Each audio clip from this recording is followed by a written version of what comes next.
মধুবনী আর্টের ওপর আজকের টিউটোরিয়ালটা। এখানে আমি একটা সাদা পাঞ্জাবিতে পেন্সিল দিয়ে বেসিক স্কেচগুলো করে নিয়েছি। এরপর এটা আমি পেন্ট করব। তো পেন্ট করার আগে এদের বাদিকে দেখতে পাচ্ছ যেরকম সেইভাবে আমি পেন্ট করব। তো পেন্ট করার আগে কি করতে হবে, একটা পিচ বোর্ড, যেটা আমি সবসময় ইউজ করি পাঞ্জাবি আঁকার সময়।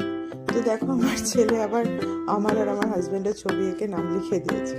যাই হোক, তো পিচ বোর্ডটা কি করব, আমি দুটো পাঞ্জাবি মানে দুটো লেয়ারের মাঝে প্লেস করব, যাতে কালার করার সময় রংটা ট্রান্সফার না হয়ে যায় নিচেরটায়।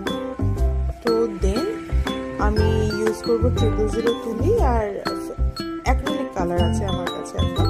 এছাড়া ফেব্রিক কালারও ইউজ করা যেতে পারে। তো এবার কালার ইউজ করার ক্ষেত্রে যেটা বলার, যে যদি ছোট কৌটো যেটা আমি দেখালাম সেই কালার ব্যবহার করি, তাহলে এটার যদি পাতলা করতে হয় তাহলে ব্যবহার করবো মিডিয়াম 1। আর যদি মনে হয় কালারটা খুব পাতলা হয়ে গেছে এবার ঘন করতে হবে, তখন ইউজ করবো মিডিয়াম 2। আর বড় যে কৌটোগুলো হয় 100 ml বা 50 ml, সেগুলোতে কিন্তু অলরেডি মিডিয়াম মেশানো থাকে। তো সেগুলোতে কনসিস্টেন্সিটা ঠিক পাতলা করার জন্য, থিন করার জন্য আমরা জল ব্যবহার করতে পারি। আর এই যে আর্ট ফর্মটা দেখছো, এটা নিয়ে এবার একটু কথা বলি।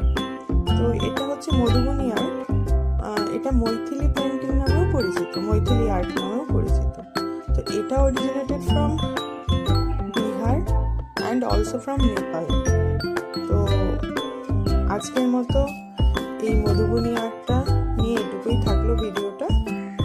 নেক্সট ভিডিওতে আরও কিছু ডিটেলস শেয়ার করব। আর পাশের বর্ডারগুলোতে আমি কলকা ব্যবহার করেছি, নেক্সট ভিডিওটা ওটার ওপর নিয়ে আসছি। ততক্ষণের জন্য থ্যাংক ইউ।